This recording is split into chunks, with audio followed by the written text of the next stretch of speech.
In this video, we're going to be going through the second volume of my second year Book of Shadows.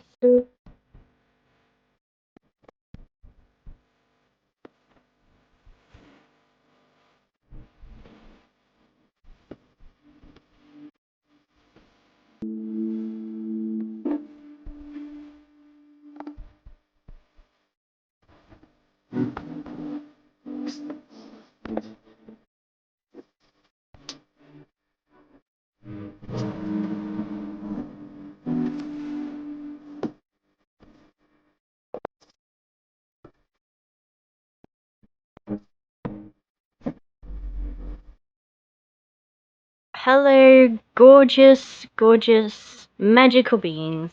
Welcome back to my channel.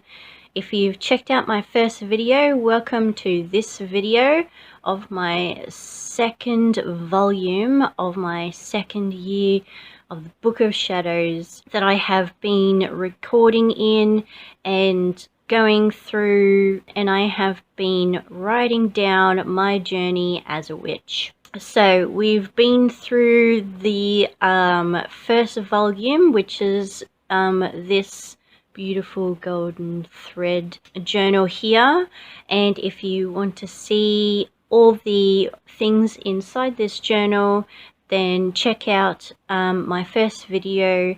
I will leave the link for you down in the description, but we're going to put this one aside and we are going to go through my second volume. It does look very different to the first volume of my second year Book of Shadows. This is actually, I don't know if you can see it, but this is actually called the Dot Journal, and it's from Officeworks, and it's actually the Officeworks brand Otto.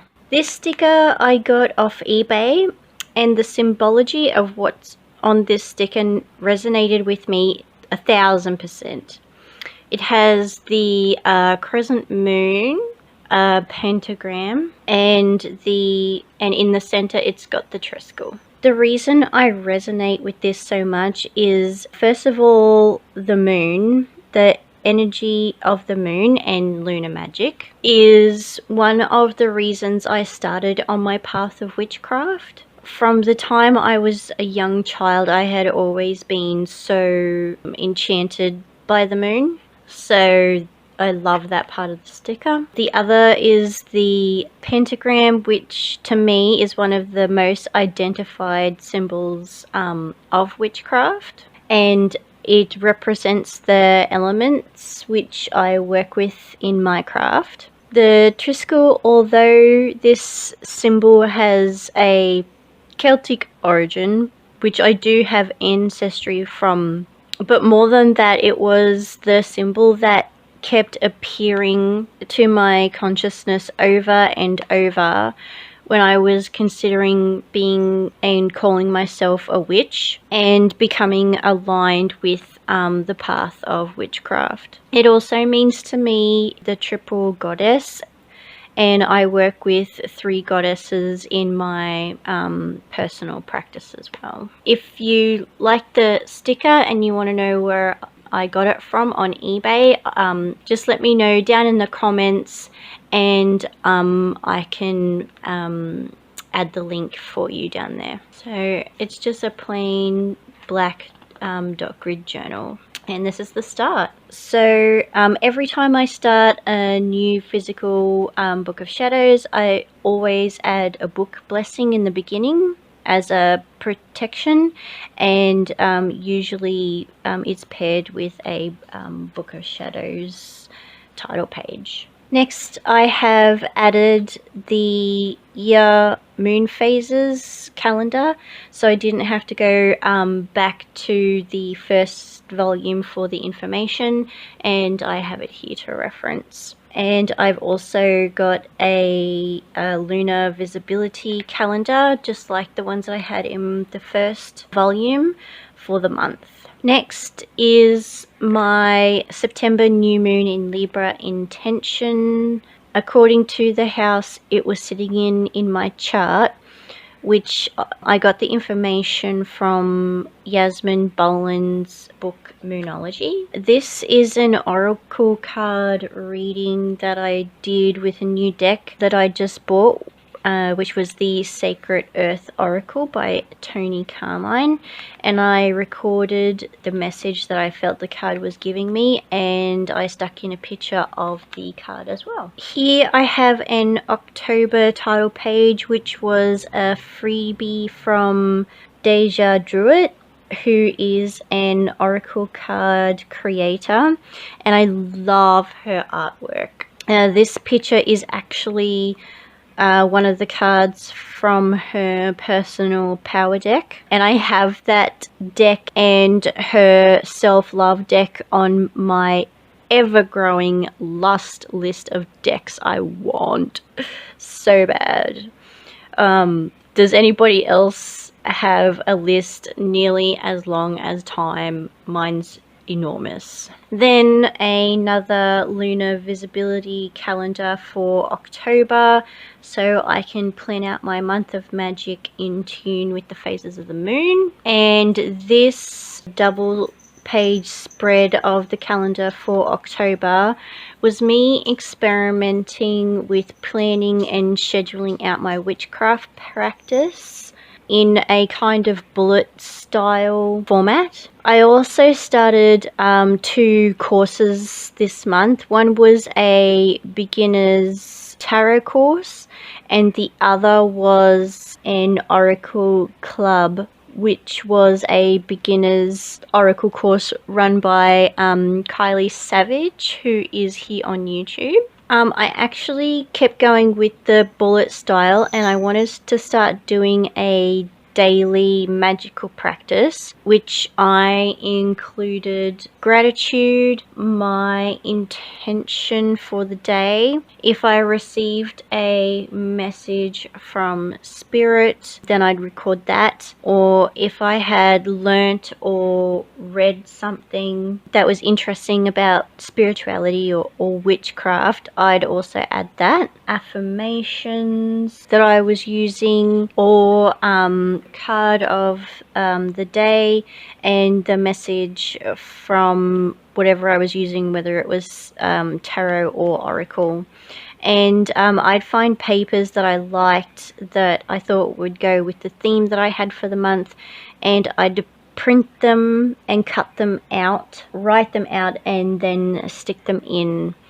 And I just want to highlight to you right now, this was a lot of work. So it's not 100% consistent, but I did keep using this format, which you'll see. I had to add this quote from one of my favorite witches, Kellyanne Maddox, that I heard her say in one of her videos.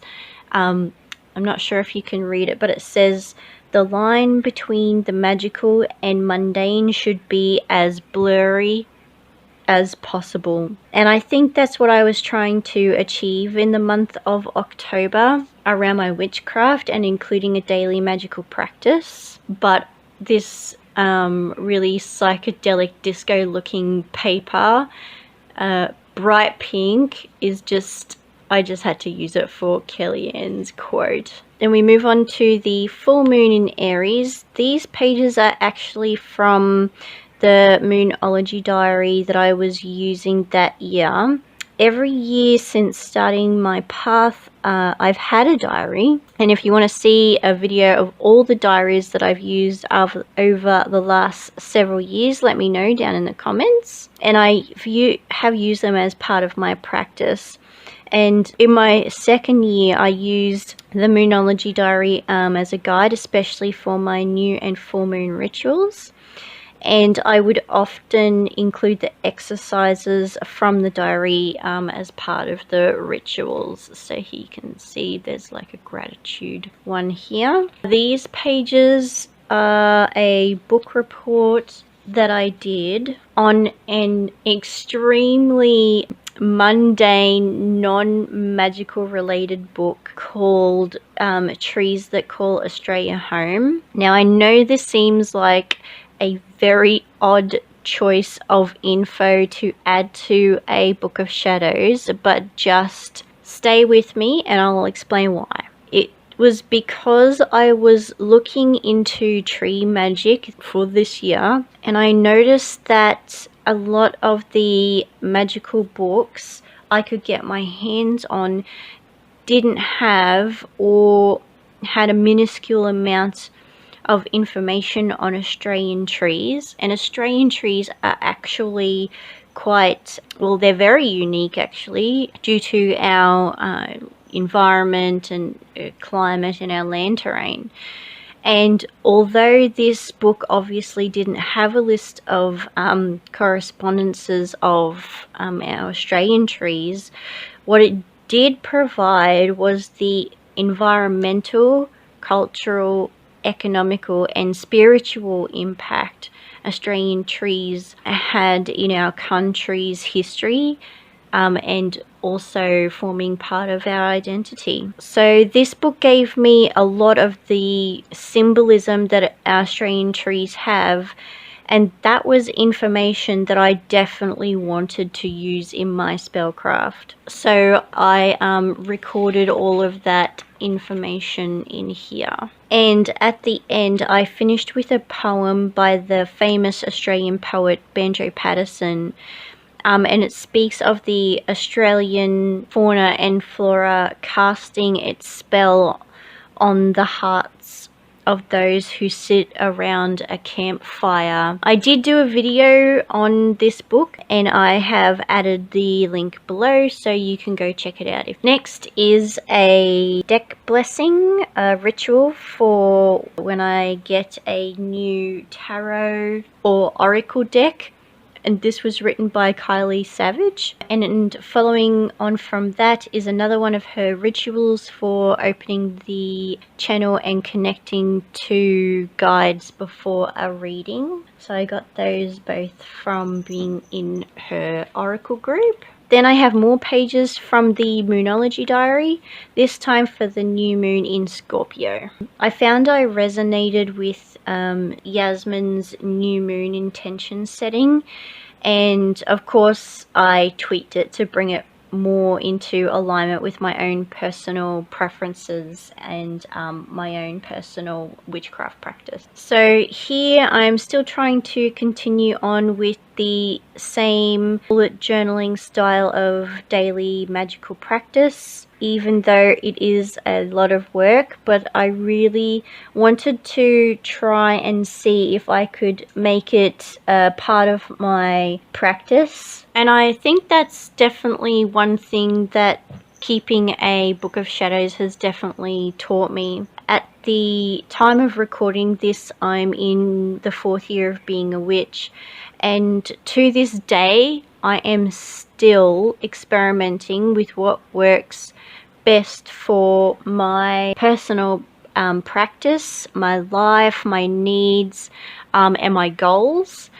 So I'm still tweaking and trying out new ideas and ways of working my craft and my Book of Shadows. And I think that right there is such a big reason why witchcraft just turns me on and turns me up so much. I love it. But back to the Book of Shadows.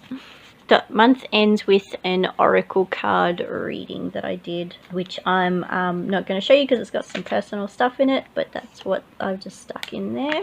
And November starts with a title page, and opposite is a bullet journaling style calendar, and I used it to schedule out the card reading courses that I'm completing, as well as any of my planned witchcraft rituals for the month. And following this is my usual lunar visibility, and on this page is just a creative page that I did on dreams. So from the reflection that I did for October, and realizing that the style of the bullet journaling style that I wanted to use was a lot of work, I tried doing a pre-set up spread for my daily magical practice based on the different things I would usually include. But this fell really flat and it didn't work the way I wanted it to. Like, I hate these blank areas. So I went back to the previous way I was using this style, even though it was still a struggle to keep up with, but it just worked much better. This is a record of a guided meditation that I did to meet my Oracle guide. That was one of the exercises from the Oracle Club course. I found that this was a really profound experience for me, as I didn't know anything about archangels except for Michael, and that's only because that's my brother's name. Here's another oracle reading and the interpretation. There seems to be a lot more oracle readings and meditations, but that is simply because of the course I was participating in, and the tarot course, which was the other course I was doing, I did in a different book. I didn't record it in my Book of Shadows. It's recorded in a completely different book. Following is more meditations from the course, and also a daily magic page. Again, here are pages from the Moonology diary for the new moon, but this time I focused around a dark moon ritual, which I realized was an important part of my new moon ritual through following the moon phases, the visibility calendars that I included in my Book of Shadows at the beginning of every month. This ritual actually came from following along with the moon and seeing how that phase impacted my practice and where I was in the month in terms of where I felt being called to. This page is about the correspondence and symbolism of the jacaranda tree. That is a beautiful and fragrant, blooming and iconic blooming tree in October in Brisbane, and it studs and blankets the city sky in like a lavender blue. The next double page spread is of a large oracle card reading that I did. This opens up to include all my reading because it was quite big, and this was also part of the course that I was completing, and this card spread consisted of 7 cards, and so I had to fold up the paper to be able to fit it in. Moving along to December, I have a month title page followed by the lunar visibility calendar for the month as always, and the next double spread is the calendar of the month in the same bullet journaling format. And of course, I've marked out the days that I had planned for readings, lunar rituals, sabbats, and any other rituals that I had planned on doing, like my New Year's Eve ritual. And so for the month of December, I've just continued with the same format with, you know, gratitude and affirmations, card readings and messages from spirit, an oracle reading. Then I wrote out a list of end of year reflections and answers. The full moon pages from the Moonology diary that I have added here, and I made and stuck in a little booklet of my full moon journaling and tarot reading that I did